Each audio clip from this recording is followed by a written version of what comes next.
Next अब हम पढ़ेंगे फिल्टर्स। बेसिकली पास फिल्टर्स हैं। फिल्टर्स को इन्होंने 4 कैटेगरी में डिवाइड कर रखा है। कौन कौन सी होती है ये 4 category? One is the low pass filter, another one is the high pass filter, another one is the band pass filter, another last one is the band stop filter। ठीक है, जैसे कि क्या पता लग रहा है कि फिल्टर मतलब फिल्ट्रेशन करता है। वो क्या फिल्टर करता है, इसमें टेक्निकल लैंग्वेज में वो फ्रीक्वेंसी के अकॉर्डिंग फिल्ट्रेशन करता है। लाइक सपोज तुमने रेडियो एफएम सुना होगा, वो क्या करता है, जैसे हम सुन रहे हैं 98.3 हर्ट्स, ये फ्रीक्वेंसी होती है, ये पता होगा तुम्हें, हर्ट्स है तो फ्रीक्वेंसी है। तो 98.3 एफएम सुन रहे हैं, तो वो क्या कर रहा है, इस पर्टिकुलर फ्रीक्वेंसी पे वो सिग्नल को पास कर रहा है और बाकी सभी फ्रीक्वेंसीज पे वो सिग्नल को क्या कर रहा है, रोक रहा है। ठीक है, या फिर हम सुनते हैं 92.5 जो भी है, तो वो उस पर्टिकुलर फ्रीक्वेंसी पे सिग्नल को पास करता है और बाकी सभी पे रोक देता है। इसमें भी ये यही काम कर रहा है कि अगर हम लो पास फिल्टर की बात करें, तो ये क्या कर रहा है कि ये लो फ्रीक्वेंसी को क्या कर देता है, पास कर देता है, बाकी सभी को रोक देता है। हाई पास फिल्टर की बात करें तो हाई पास फ्रीक्वेंसीज को पास कर देता है। बैंड पास की बात करें तो बैंड पास मतलब कुछ इस टाइप का होता है, इस टाइप का इन द सेंस कि वो एक पर्टिकुलर फ्रीक्वेंसीज को पास कर देता है और कुछ फ्रीक्वेंसीज को रोक देता है। लाइक सपोज मैंने एक फ्रीक्वेंसी ले ली 5 हर्ट्स और एक ले ली 50 हर्ट्स, तो वो क्या करेगा, बैंड पास फिल्टर 5 हर्ट्स से 50 हर्ट्स तक जितनी भी रेंज आएगी, जितनी भी फ्रीक्वेंसीज आएगी, वो सबको पास कर देगा। ना तो वो 5 हर्ट्ज से पहले वाले को पास करेगा, ना वो 50 हर्ट्ज के बाद वाले को पास करेगा। ठीक है, अब नेक्स्ट आ जाता है बैंड स्टॉप फिल्टर। अगर मैं कहूँ कि बैंड स्टॉप फिल्टर क्या करेगा, तो वो 5 से 50 वाली फ्रीक्वेंसीज को रोक लेगा, उससे पहले वाली फ्रीक्वेंसीज को भी पास कर देगा और उसके बाद वाली फ्रीक्वेंसीज को भी क्या कर देगा, पास कर देगा। ठीक है, लो पास फिल्टर क्या करता है, लो फ्रीक्वेंसीज को पास कर देता है, हाई को रोक लेता है। और हाई पास फिल्टर क्या करता है, हाई फ्रीक्वेंसीज को पास कर देता है और लो फ्रीक्वेंसीज को रोक देता है। अब जैसे मैंने ये एक रेंज बताई कि मान लो कि ये 0 से 10 तक की रेंज है और आगे अप टू ये इन्फिनिटी जाएगी, तो इस 10 को हम टेक्निकल लैंग्वेज में क्या बोलेंगे, F C. F C is the cut off frequency. तो इस पर्टिकुलर फ्रीक्वेंसी से पहले ये रोक देगा और इस पर्टिकुलर फ्रीक्वेंसी के बाद ये पास कर देगा, तो उसको हम टेक्निकल लैंग्वेज में क्या बोलते हैं, कट ऑफ फ्रीक्वेंसी। ठीक है, ये 4 टाइप्स के फिल्टर होते हैं तुम्हारे उसमें। बोलो इसमें कोई अब हो सकता है, देखो इस पे बेस्ड कोई न्यूमेरिकल आ जाए या कुछ भी आ जाए। जनरली पैसिव फिल्टर पे बेस्ड न्यूमेरिकल आता है, तुम्हारे पेपर में अभी तक कुछ आया नहीं हुआ पैसिव फिल्टर पे बेस्ड, तो कुछ प्रिडिक्ट नहीं कर सकते। इसके लिए तुम्हें कुछ इंपॉर्टेंट टर्म्स जाननी होंगी। एक टर्म होती है तुम्हारे पास Z naught. Z naught is the characteristic impedance. ठीक है, ये बेसिकली हम ट्रांसमिशन लाइन में, जैसे ट्रांसमिशन लाइन क्या होती है कि पंजाब में इलेक्ट्रिसिटी तुम्हारी जनरेट हुई है और पंजाब से इलेक्ट्रिसिटी को दिल्ली तक आना है, तो ये हो गया बहुत ही लॉन्ग डिस्टेंस ट्रांसमिशन। तो ट्रांसमिशन लाइंस में ये वर्ड्स हम जनरली यूज़ करते हैं और ये फिल्टर्स भी हम वही यूज़ करते हैं कि हमें इतनी फ्रीक्वेंसीज को पास करना है।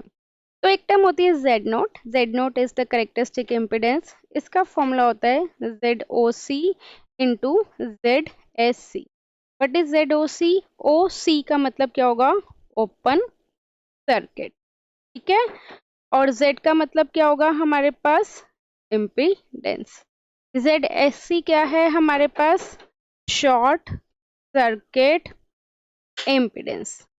Got it? तो ये फॉर्मूला है, फॉर्मूला तुम्हें न्यूमेरिकल्स में काम आएगा। एक बार देख लो ये फॉर्मूला।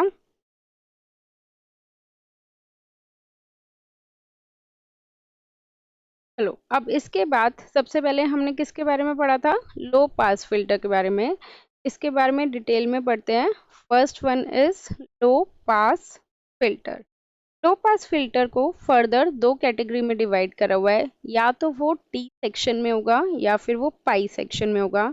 मैं बता टी सेक्शन लाइक दिस और पाई सेक्शन इस तरह से होता है। लो पास फिल्टर में हम कौन से कंपोनेंट यूज करते हैं, एल और सी। अगर वो टी सेक्शन में होगा तो देखो टी सेक्शन का डायग्राम इस तरह से बना, तो देखने में लग रहा है ना टी सेक्शन इज लाइक ये है और ये है, राइट। टी सेक्शन है, इसमें इंडक्टर तुम्हारा दो पार्ट में डिवाइड हो गया, तो ये कितना हो जाएगा L/2 L/2। कैपेसिटर डिवाइड नहीं हुआ तो capacitor will remain as it is, C ही रहेगा वो। तो ये कौन सा सेक्शन हो गया, टी सेक्शन। अब इसी तरह अगर हम पाई सेक्शन का बनाएंगे तो पाई सेक्शन इस तरह से होगा, इंडक्टर हमारा ऊपर है और कैपेसिटर यहाँ पे होगा। कैपेसिटर यहाँ पे अब दो पार्ट्स में डिवाइड हो गया, तो ये कितना हो जाएगा C/2 और C/2, और यहाँ पे कितना हो जाएगा हमारे पास इंडक्टर। तो इसको हम टेक्निकली क्या बोलते हैं, लो पास फिल्टर। ओके, अब इस फिल्टर के अकॉर्डिंग हमारे पास कुछ फॉर्मूलेज होंगे। तो ये कितना हो जाएगा, K is equal to L/C, where K is the constant. अगर हमें क्वेश्चन में बोला होगा कट ऑफ फ्रीक्वेंसी निकालनी है, cut off frequency is FC, तो उसका फॉर्मूला होगा 1/π√LC। अगर हमें L की वैल्यू बोली होगी तो L का फॉर्मूला होगा K डिवाइडेड बाई πFC, और C बोला होगा तो C का फॉर्मूला होगा 1/πFC। ये फॉर्मूलेस तुम्हें हर एक फिल्टर के मैं बताऊंगी, हर एक फिल्टर के अलग अलग हैं, तुम्हें याद रखने पड़ेंगे। ठीक है, बस वैल्यू सब्सटीट्यूट करनी है, इसमें ज़्यादा कुछ नहीं करना। लाइक सपोज मैं एक न्यूमेरिकल करवा रही हूँ तुम्हें, यहाँ पे ये मेंशन नहीं करेंगे कि कौन सा फिल्टर है, लो पास फिल्टर है या हाई पास फिल्टर है। वो तुम्हें खुद जज करना होगा कि ये लो पास फिल्टर है या हाई पास फिल्टर है। तो तुम डायग्राम से कंपेयर करोगे इसमें तो क्या देखोगे, ये लो पास फिल्टर है, that is of T section, right. ये दिया हुआ है इन्होंने 25 मिली हेनरी, ये भी दिया हुआ है 25 milli henry, this one is 0.2 micro farad. अब इसमें इन्होंने तुमसे क्या पूछा हुआ है, you need to calculate the cut off frequency FC, ठीक है, and you need to calculate K is known as nominal impedance. Okay, तो K और FC की वैल्यू निकालनी है। देखो L निकालना है हमें यहाँ से, तो मैं क्या लिख सकती हूँ, L/2 is equal to 25 milli Henry.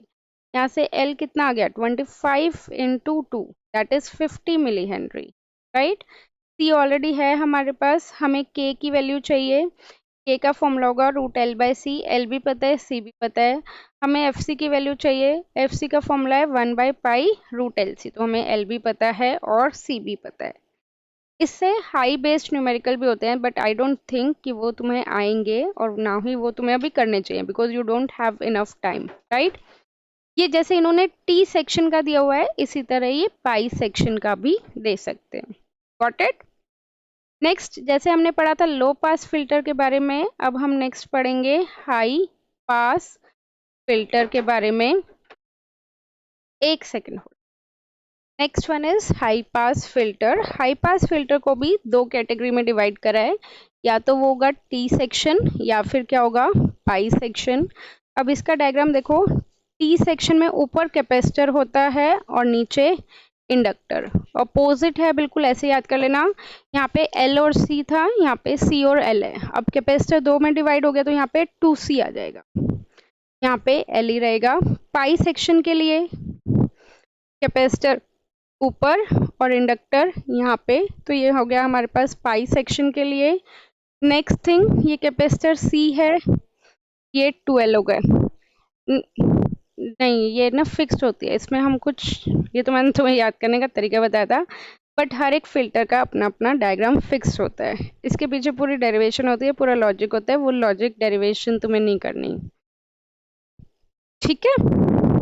ये हो गया तुम्हारा किसका, हाई पास फिल्टर का फॉर्मूला। इसमें भी K is equal to √L/C और FC is equal to 1/4π√LC। तो अगेन वो कोई भी एक डायग्राम दे देंगे, लाइक सपोज मैंने तुम्हें एक डायग्राम दे दिया कि ऊपर कैपेसिटर है और यहाँ पे इंडक्टर है। तो तुम्हें खुद प्रिडिक्ट करना है कि ये क्या है, हाई पास फिल्टर है, लो पास फिल्टर है, और उसके अकॉर्डिंग तुम्हें फॉर्मूलेस लगाने हैं। ठीक है, मैं तुम्हें ये वाला क्वेश्चन होमवर्क में दे रही हूँ। इसमें तुम्हें क्या निकालना है, you need to calculate cutoff frequency, that is FC, okay, and you need to calculate the impedance, that is K। यही पूछेंगे, इससे ज़्यादा आई डोंट थिंक योर वो पूछेंगे। फॉर्मूले सेम थे इस केस में। ओके, लिख लो एक बार। नेक्स्ट टाइप का फिल्टर कौन सा बचा है हमारे पास, next one is band pass filter। Band pass filter को again they have categorized into two category, one is T type and another one is pi type। तो T type होता है तो उसमें देखो क्या होता है, इंडक्टर और कैपेसिटर का कॉम्बिनेशन। बैंड पास के केस में अगेन यहाँ पे इन कैपेसिटर एंड इंडक्टर का कॉम्बिनेशन, और यहाँ पे भी हमारे पास क्या हो जाएगा, इंडक्टर एंड कैपेसिटर का कॉम्बिनेशन। ओके, तो ये डायग्राम तुम्हें याद ही रखना पड़ेगा, इसके पीछे कोई लॉजिक वगैरह नहीं है। ये कितना हो जाएगा, दो इंडक्टर है तो L1/2 2C1, ये भी 2C1 L1/2। यहाँ पे ये T सेक्शन के लिए नीचे वाला L2 हो जाएगा और ये कितना हो जाएगा C।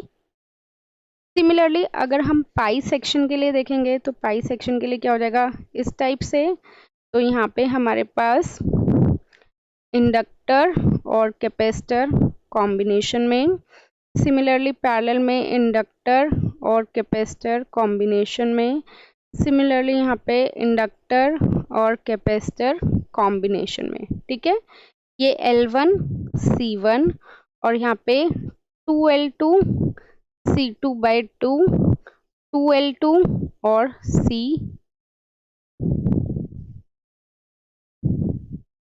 एक मिनट यहाँ पे C2 ही आएगा और यहाँ पे भी ये C2 ही आएगा।